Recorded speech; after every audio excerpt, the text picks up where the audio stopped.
How's practice today? It was good. I thought we had good energy. I think the guys were anxious to get back out there, after Saturday, and we're excited for a new opportunity this week against Cal. Did you get a sense of that from the players that they could bounce back? Yeah, everybody was. It was around the facility. Everybody was really down.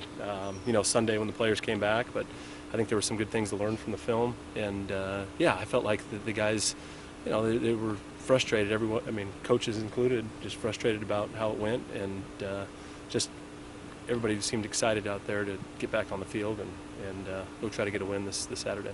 When you're looking at a video like Saturdays, do you rewind a little bit more often than you do, say, a UCLA or a game that went well, just because you're looking for answers?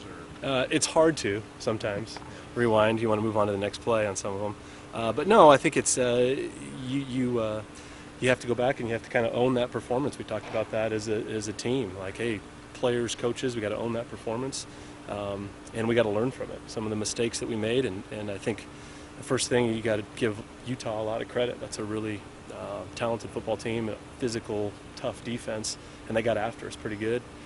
But I think at the same time, they exposed us in some areas, and we've got some things to clean up. And it was a good lessons. It was tough, Sunday, but I think our guys, will learn from it and we'll move forward. where did you see the general breakdowns with the pass protection?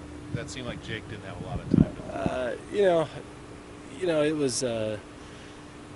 They were bringing a ton of pressure and trying to get the ball out of his hands quick, and we were trying to be able to get the ball downfield and challenge those guys down the field. Unfortunately, we just weren't able to hit any of those deeper passes, and thought they had a good game plan. They got after Jake, they hit him, and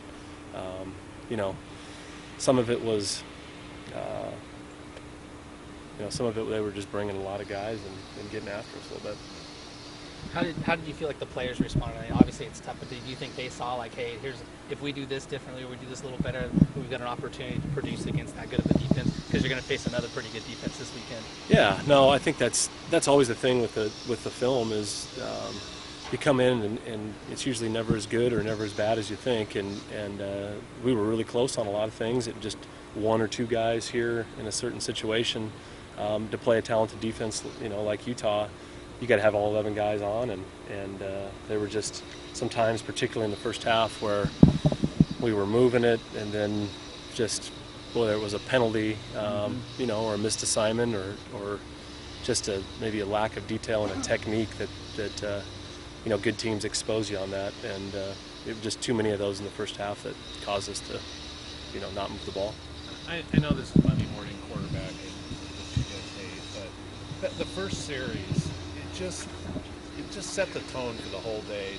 If you were to do it all over again, would you maybe tweak that a little bit, just with the play calling on that? It just seemed like it didn't work. Yeah, no, we talk a lot about the openers, and I feel like for most of the season we've done a pretty good job with the opening drive, and sometimes you can outthink yourself on certain things, and looking back on it, possibly could have done some different things or come out a little bit more aggressive with the pass, and we talked about that on Sunday, and just not as easy to see, I guess. And they came out and they had a bye week to prepare for us, and came out and showed some new things that we hadn't seen that we need to do a better job adjusting to. With a guy like Evan Weaver, how do you try to neutralize him as much as possible, I guess?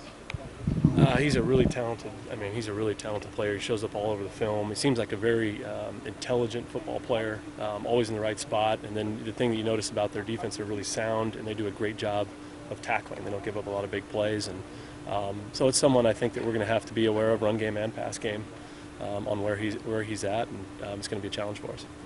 I know you guys have been without Trevon all year, and Jonathan said he's going to redshirt this year. You might get him back for a few games. Obviously, what do you lose? What have you lost from him there, and how difficult has it been to just not have him there? What does he bring that you guys don't have right now that would have helped? I think more experience at the receiver position. He played a lot for us last year. Talented player, and then I think just his ability to stretch the field. We put him outside receiver, moved him inside, and we're able to create some more explosive plays with him. But most of all, I think it's just his experience in our system, and then experience playing in the Pac-12 that an older veteran receiver that that you miss. And we have some other guys I think that are capable, and they're coming along. They just don't have as much experience yet. Why hasn't Josiah been able to get on the field? I know he was hurt a little bit, but Yeah. there's been games where he's been healthy too. Yeah, there's been. I think some of it is being dinged up, and it's caused him not to take a lot of reps during the week, and he's focused kind of more on the special teams. But he's a guy that we're trying to push and get him out there because he does have the ability to go and help us get the ball down the field. What are you facing this week? What schemes and a little bit about the personnel of the Cal defense? The scheme is really very similar to what our defense does. I think gone against Justin Wilcox and a lot of times, and I think they'll give you some different looks, but the thing that always stands out to me is they're extremely sound and disciplined in what they do. The players know the system. They play extremely hard, and they don't miss a lot of tackles. And so where you may hit something,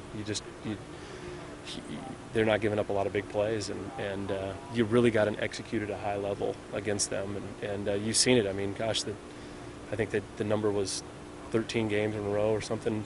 They've held people to 24 points or less, and so that's pretty impressive at the college level. And so I think we've got our work cut out for us. Is it possible, and I go back to Nick's question, that you can call the correct plays, do everything, and the other team just overpowers you? They're just better.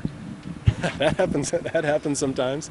It happens sometimes. You call the right play, and maybe you the guy misses the pass, or you drop a ball, and that's just football. And I think that's what's fun about it when you do get it right, and it's a true team game, and you get everybody executing at a high level, and you execute a play. I think that's what makes it really fun, but it can be frustrating on the other end. Do you think you'll get Jamar back this week? Hopefully. Thank you, sir. Thanks, Coach.